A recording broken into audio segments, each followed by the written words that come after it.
de acordo com a letra D do inciso 1 do artigo 46 da Lei nº 9.610, de 19 de fevereiro de 1998. Distribuição gratuita. Proibida a venda e comercialização. Prezados, alguns dos nossos audiolivros podem constar falhas no final das faixas de áudio. Infelizmente, é irreversível, pois os mesmos foram gravados em fitas cassetes. Agradecemos a sua compreensão. Seja muito bem-vindo ao canal da Biblioteca Braille do Estado do Amazonas. Devido a fatos recentes de questionamentos associados a direitos autorais, venho informar que o canal não obtém qualquer tipo de lucro com a publicação dos audiolivros.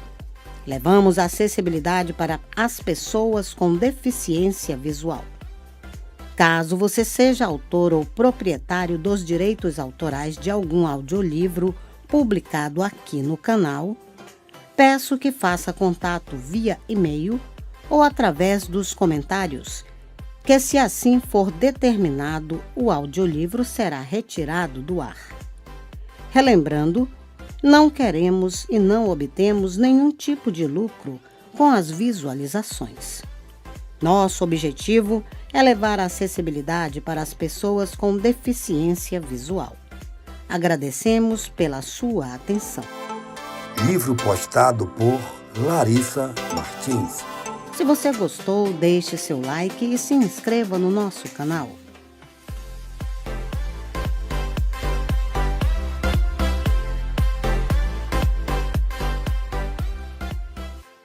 Crédito inicial. Este livro foi produzido na Biblioteca Braille do Estado do Amazonas, mediante a autorização da editora, sem fins comerciais. Endereço: Avenida Pedro Teixeira, 2565, Dom Pedro, Sambódromo, Bloco C, Manaus, Amazonas. CEP: 69040 000.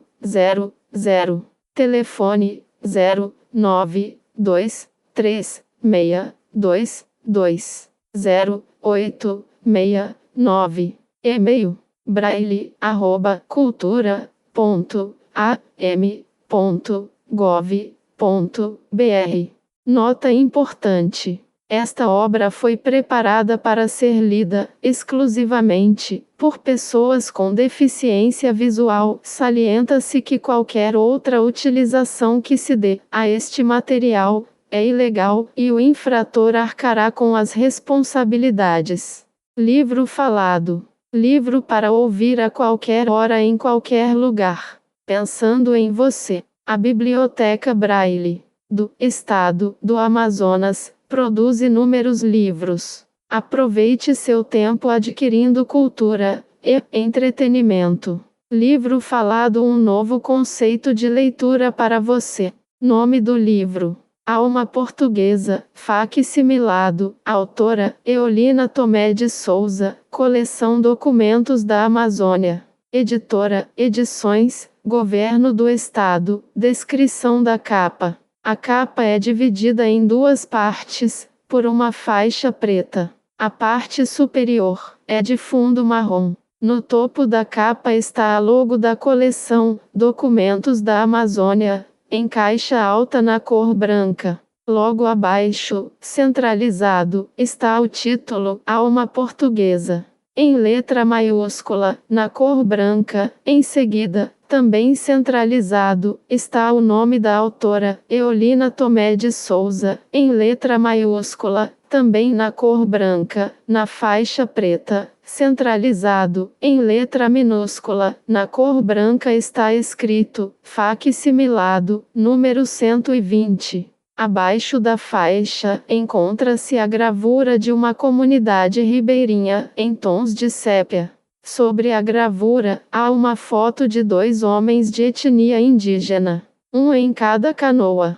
Ao fundo, o primeiro homem está sentado, veste blusa branca e bermuda azul. O segundo homem está sentado, ele está de costas e remando. Usa um chapéu de palha, blusa branca e bermuda azul. A foto tem contorno preto. No rodapé da capa, centralizado, está a logo da editora, em letra maiúscula, na cor branca. Fim da descrição da capa.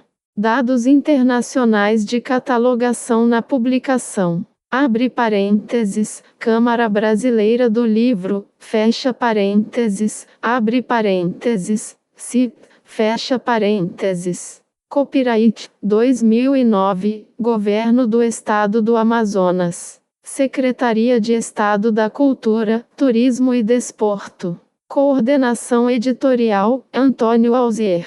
Projeto gráfico, Quintal Design. A.M.M. Souza, Eolina Tomé, de F32. Alma Portuguesa. Eolina Tomé de Souza, abre parênteses, facsimilado. Fecha parênteses. Manaus. Edições Governo do Estado do Amazonas. Secretaria de Estado de Cultura, 2004. 28 páginas. Coleção Documentos da Amazônia. Número 120. Raro. Pasta 1. Capítulo 1. Alma Portuguesa. Página 3. Conferência realizada no Politeama em a noite de 25 de outubro de 1921 por Eolina Tomé de Souza.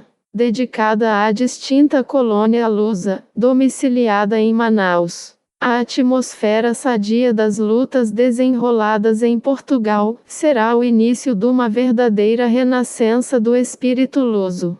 O grande povo de Portugal, depois de serenados os tumultos violentos, onde se acham em choque o profundo amor pela liberdade, o místico fervor das suas crenças e a grandiosa memória de uma tradição lírica incomparável, há de ressurgir num sublime ideal criador, afastando indefinidamente as possibilidades tentadoras do mistério para além de cada nova realização, como o mar quando fugia diante das caravelas, e há de dar novo renome à alma portuguesa, liberta, amorosa, forte e heróica, como nos gloriosos tempos de Gama e Álvares Cabral. Seleto auditório. Portugal. Contém este trissílabo, para quem o ouve, a canção dolente da nostalgia que tortura a alma sonhadora da gente lusa.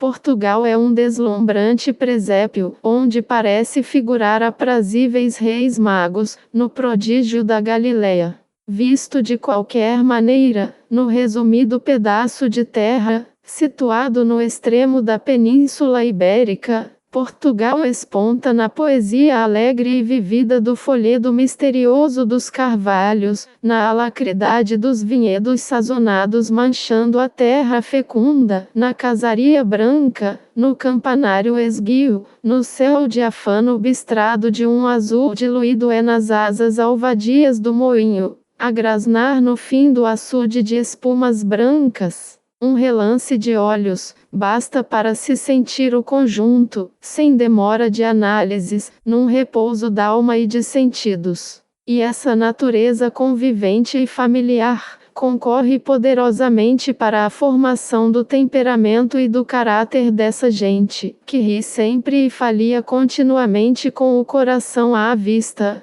não escolhendo pessoa para contar as suas mágoas e as suas alegrias, abrindo-se numa confidência abundante. O português vive nos seus campos, como os seus campos vivem nele. É uma consubstanciação, como a definida nas palavras de Jesus aos seus discípulos, quando lhes disse, que todo aquele que comer da sua carne e beber do seu sangue eucarístico, existirá nele, como ele existirá na criatura que o recebe. O luso come a carne da terra e bebe-lhe o sangue nos frutos, nas flores, na água pura das fontes, nos revérberos do sol, na sombra amiga das árvores, e por isso vive no seu coração, como o Portugal vive no coração daquela gente. Esse sentimento global, esse apertado convívio no solo e do homem, é forte e intenso. Por isso que esse povo heróico mantém bem vivo o sentimento patriótico,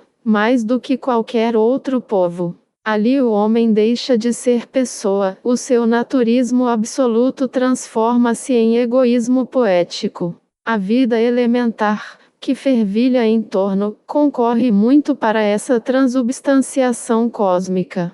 No entretanto, na luta perpétua do homem com a terra, para dele tirar, com o esforço do seu braço, aquilo com que sustentará a mulher e os filhos, muitos desanimam, e surge então a terrível emigração, num êxodo quase bíblico, arrancando daquelas lindas terras, o melhor que ela possui em braços de homens. E, não só a robustez do corpo, mas o espírito de iniciativa que abandona Portugal. Pois que todos esses, que têm a coragem sombria de abandonar o seu florido berço, são, de certo, os mais valiosos pelo caráter forte e imaginação viva eles que sentiram em si o acicate da quimera da riqueza, quantas vezes mentirosas, conquistada entre estranhos, se lá ficassem, poderiam empregar a sua energia intrínseca em aformosear o torrão do seu país e no acrescentamento direto do seu progresso social. A inventiva característica dos audazes de alma é que hoje falta a Portugal, e os filhos dessa gloriosa pátria vão na levar a climas adversos, onde muitas vezes o seu vigor sucumbe e eles morrem, com os olhos pregados ainda na louca miragem, que se esvai, ficando-lhes o coração mirrado pela ilusão desfeita. São dramas pungentes e obscuros, que ninguém contou e só podemos presumir, mas que devem ser crudelíssimos e tenebrosos no momento do trespasse. Que espécie de loucura é essa, que leva um coração a pulsar fora do seu peito? Deixam eles a família, os filhos e a esposa, obcecados por um sonho tortuoso e mau, e a mulher em Portugal, é o sal da terra, é irmã da ave canora, sombra e luz do arvoredos e das águas. Delgada como a haste da roseira, flexível como a vara do vime, aprumada como o rebento novo, ágil como o novilho, amorável como o rola, fresca como o orvalho, útil como o trigo, a mulher portuguesa é tudo, porque é o sal da terra, a luz da vida campestre. Não existe no vasto mundo latino, mulher que se lhe avantaje no amor e na virtude. A mulher lusa, é consoladora dos aflitos, amparo dos tristes, fortaleza dos tímidos, arca de aliança, estrela d'alva, e, atendendo à sua graciosa fecundidade é mater admiráveis. Ave, mãe portuguesa!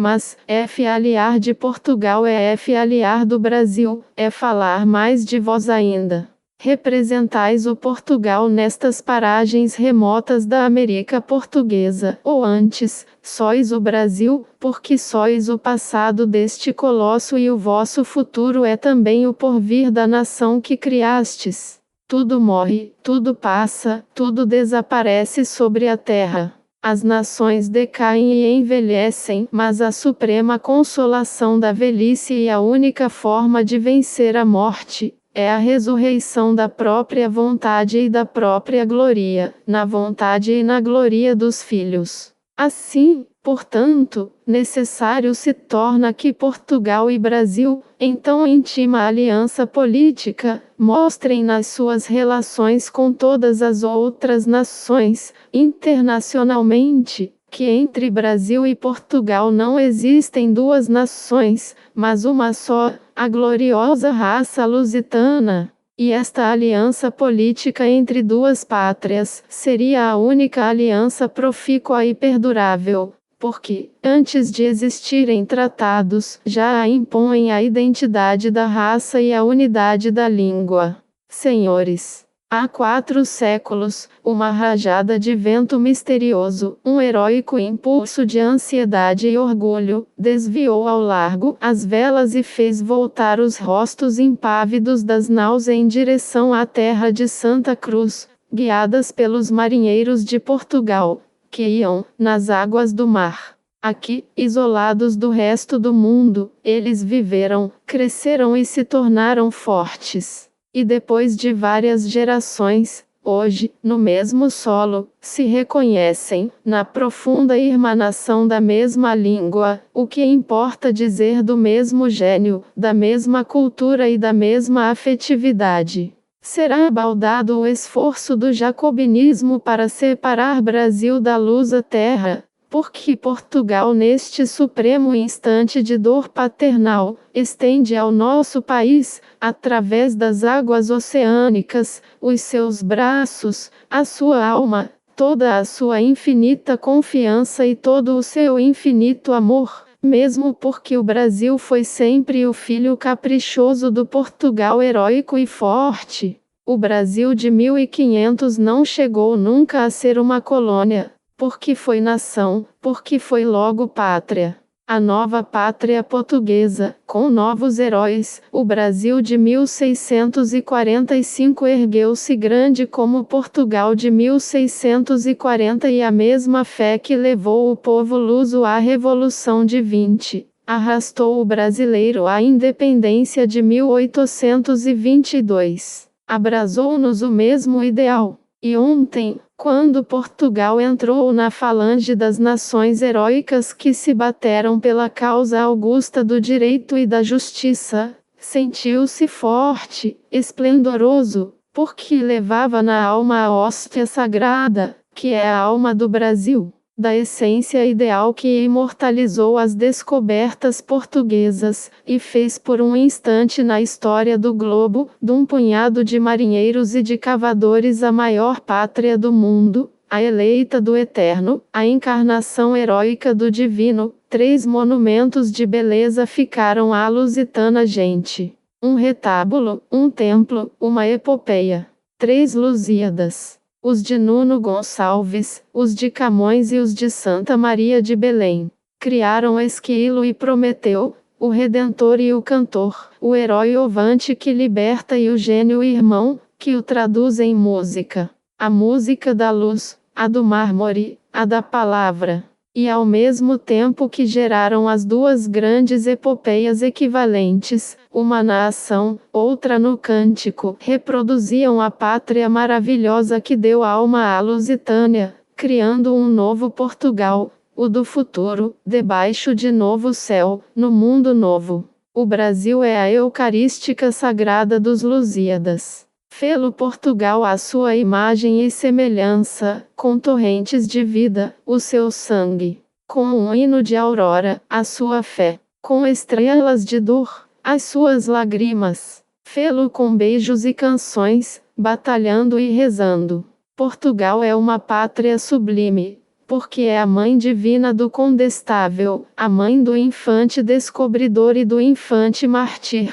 De Nuno Gonçalves e de Ferreira Lopes, de Bartolomeu Dias e de D. João I, de Gama e de Camões, de S. Francisco Xavier e de Álvares Cabral, de João de Castro e de Albuquerque, de Fernando Magalhães e de Gil Vicente, de Soror Mariana e de Bernardim Ribeiro, de Miguel de Almada e de Pombal, de Fernandes Tomás e de Mouzinho, de Herculano e de Sá Nogueira, de Passos Manoel e de Garrett, de Camilo e de Antero, de José Falcão e de João de Deus. E acima de tudo, ela é mãe do povo português, do povo de Aljubarrota, das descobertas, de Monte Claros, do Bussaco, da Terceira, da Rotunda, criador imortal de heróis anônimos, do povo cândido e bom, amoroso, meigo, melanchoco, impregnado de Deus e de natureza e tão abismado em sonhos e saudades, que deixando gemer a alma numa frauta, é o maior lírico do mundo. Pasta 2, capítulo 2, página 19. Eis o povo que fez nas terras de Santa Cruz, a pátria irmã. O poema de Camões é a cristalização fulgurante da expansão e da conquista, formidável monumento que eterniza o auge da força do gênio luso, a arrancada gloriosa da raça no apogeu do seu viço, a invenção de novas estradas e novas riquezas subtraídas ao seio do mistério. Camões imortalizou esse esforço sobre-humano, querendo criar um império universal. Mas nem o infante Dom Henrique no seu ascetério de Sagres, nem Vasco da Gama dominando os mares desconhecidos, nem Camões cristalizando em versos de ouro o suor, o sangue e as lágrimas dos conquistadores, nem Pedro Álvares Cabral ao avistar o verdume do Monte Pascoal, poderiam imaginar o que nasceria daquele prodigioso conjunto de heróis, de gênio e de dedicação, de força e esperança. O domínio dos mares, os tesouros da Ásia e o fulgor do Império Universal desapareceram com o tempo. Mas o que ficou foi isto, que é incontestavelmente muito superior àquilo que se poderia imaginar. Uma pátria nova e imensa, o Brasil. É hoje, após 4 séculos, dentro dos quais o tempo remodelou a carta geográfica da Europa, Portugal e Brasil estreitam-se ainda num abraço espiritual criado pelo vínculo de sangue, que os unirá para sempre. Sucederam-se gerações, mas o mesmo sentimento irmanou os 2 povos. Nada os fez fugir à origem sanguínea de ser, e por isso, quando o telégrafo anunciou a próxima visita do presidente Antônio José de Almeida ao Brasil, achei de dever erguer entre tantas vozes eloquentes, a minha voz sem brilho, voz de mulher, porém voz amiga e incondicional da heróica terra portuguesa. A pessoa e a categoria do Dr. Antônio José de Almeida encarna tão completamente a pensamento e o sentimento português, que para nós é como o próprio Portugal que na sua figura viril, ouviremos na sua próxima visita ao Brasil. Patriota ardente, prova viva da cultura e da autonomia mental do seu país, o orgulho que legitimamente o enche é o mesmo que nos enche a nós. Na sua obra, nós vemos também a nossa obra. Não receberemos o grande estadista português com indiferença, com ciúme, como a um estrangeiro, mas com ternura e alvoroço, como a um bom e generoso parente, do qual devemos a nossa razão de ser. A visita do presidente da República Portuguesa ao Brasil virá satisfazer velha aspiração luso-brasileira, porque é tempo de voltarmos a explicar ao mundo que Portugal-Brasil não constituem uma vulgar aliança, uma qualquer união, mas são a simbiose de novo e talvez nunca visto gênero, a associação indissolúvel de 2 vidas coletivas, que uma à outra se completam. Sem dúvida, Inglaterra e Espanha têm a glória de haver gerado outras nações. Sem dúvida, a língua portuguesa é um dos idiomas europeus que a história promoveu de mediterrâneos a transatlânticos e cujos abecedários nos parecem, por isso, conter mais palavras e as palavras mais conceitos, que nas outras línguas. Mas eu creio que nem Espanha, nem Inglaterra mantém com as nações de quem foram mães pátrias a conformidade perene de sentimentos,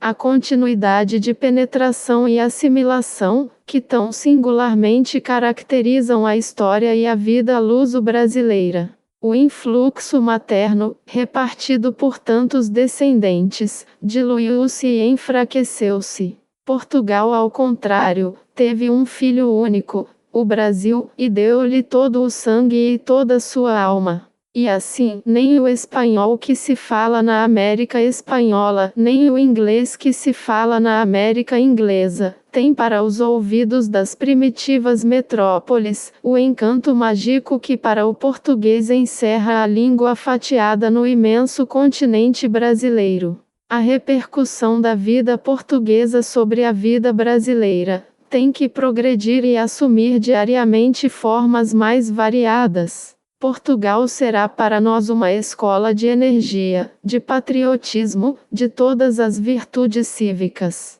E por isso, enquanto chancelarias europeias entretêm-se por vezes, com um sonho nebuloso de uma imaginaria ibéria, o espírito luso-brasileiro medita sobre uma outra entidade, menos afamada, mais concreta, menos hipotética e mais real, que tem por nome a Lusitânia. Sabeis o que é Ibéria, além da expressão geográfica. E pode alguém contestar que a Lusitânia, formada por Portugal-Brasil, seja um facto histórico e consumado? A Ibéria define um conjunto de povos afins de raça. A Lusitânia é um passado várias vezes secular, um presente vivo e forte, e nada impedirá de ser um futuro glorioso e indestrutível. A Ibéria é uma teoria.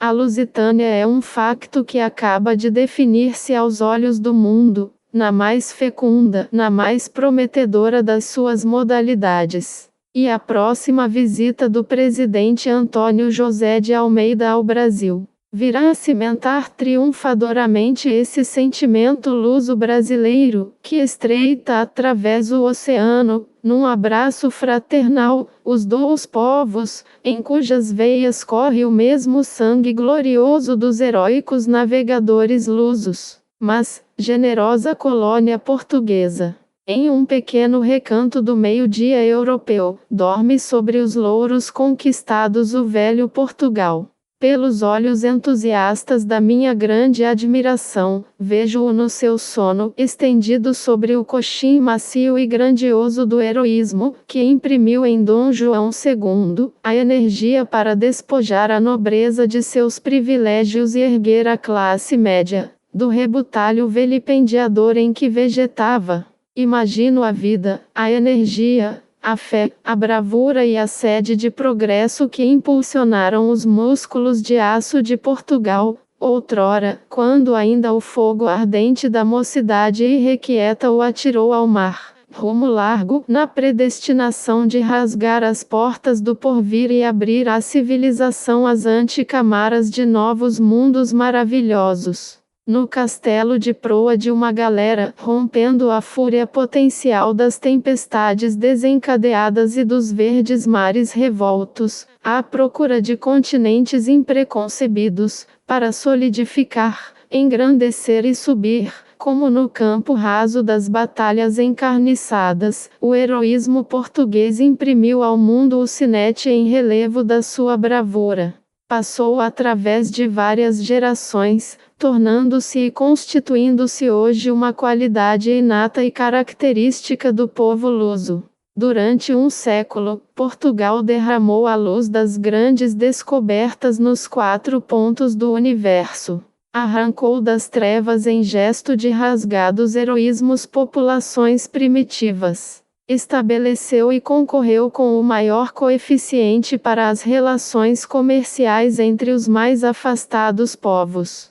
Rasgou os mares em todos os sentidos. Povoou, produziu e impulsionou as nações por onde o seu gênio fecundador marcou o seu rastro de luz. Eu penso como Sergi, que se a história ensina alguma coisa, ensina que o que é passado não volta mais, que o passado contém o germe do futuro que se diz desenvolver em novas formas. E vendo e folheando a história brilhante e grandiosa do povo português e da sua nacionalidade heróica, ouvindo o rumor surdo de ódios que se chocam como coisas más, vendo a luta fraticida e inglória que se desenvolve numa sequência assombrosa asfixiando a sua vida, eu sinto que qualquer coisa de anormal, poderoso e forte, misto confuso de piedade, de revolta e de orgulho, insinua-se maneirosamente no meu ser impressionável de mulher,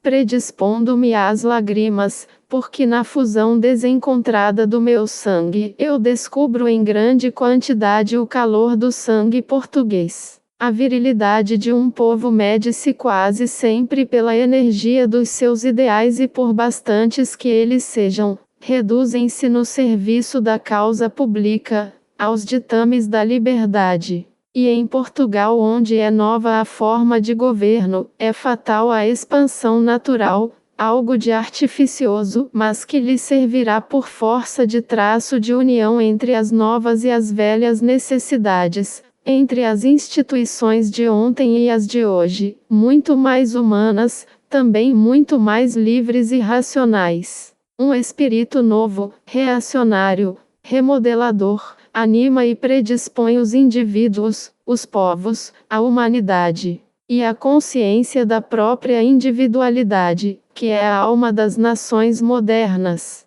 Onde quer que exista um povo com uma forma de governo radicalmente mudada, como em Portugal, cujos indivíduos não têm ainda inteira confiança no papel a que são chamados a desempenhar, mas que nem por isso deixam de possuir a percepção real e clara da sua virilidade, como seres que pensam e que trabalham, que lutam e que vencem, que se agitam e dominam, haverá fatalmente lutas intestinas, divergências no modo de aceitar o modernismo da nova existência, até se verificar a estabilidade e aliança do senso popular com a nova forma governativa. Se as lutas internas desenroladas em Portugal entristecem-se, nem por isso elas deixam de estimular o meu orgulho, porque através do sangue generoso e patriótico que tem lavado ingloriamente as ruas de Lisboa, vejo a potencialidade vitoriosa, firme e inabalável de um povo valente que quer viver, que quer progredir, que quer marchar e que quer a todo transe, custe o que custar, assentar definitivamente a solidificação básica e triunfante de uma nação que fale acertadamente à alma sonhadora do lusitano. A mais robusta afirmação da vida é a luta. O indivíduo luta porque aspira a impor a sua vontade, porque deseja dominar, e sobretudo porque ansia por viver. Portugal moderno, congestionado pelas ideias de liberdade ampla e ilimitada, sacudido pelos ideais sadios de uma existência anormal, procura no desencontro dos seus próprios pensamentos, atirar para longe a decadência fatal a que estão sujeitas as nações gloriosas e fecundas. As lutas que hoje se desenrolam em Portugal, seriam condenáveis em outra época, mas não para o século em que vivemos. Portugal, contrariamente à Grécia, procura reviver, procura ressurgir, como uma nova fênix, remoçado, novo, forte e viril, à sombra gloriosa da sua grande história. Salve Portugal! Crédito final. Fim do livro, Alma Portuguesa, autora, Eolina Tomé de Souza, com 28 páginas. Primeira edição, editora, Edições Governo do Estado, ano 2004. Esta é uma gravação produzida na Biblioteca Braille do Estado do Amazonas, com a utilização de voz sintetizada. Produzida em 9 de setembro de 2019. De acordo com a Lei nº 9.610, de 19 de fevereiro de 1998, letra D, inciso 1, artigo 46. Para uso exclusivo de pessoas com deficiência visual, sendo proibida a venda, comercialização e reprodução, sem fins lucrativos. Locução: Letícia vs. Biblioteca Braille, a luz através dos dedos. Produção: Gisele Almeida.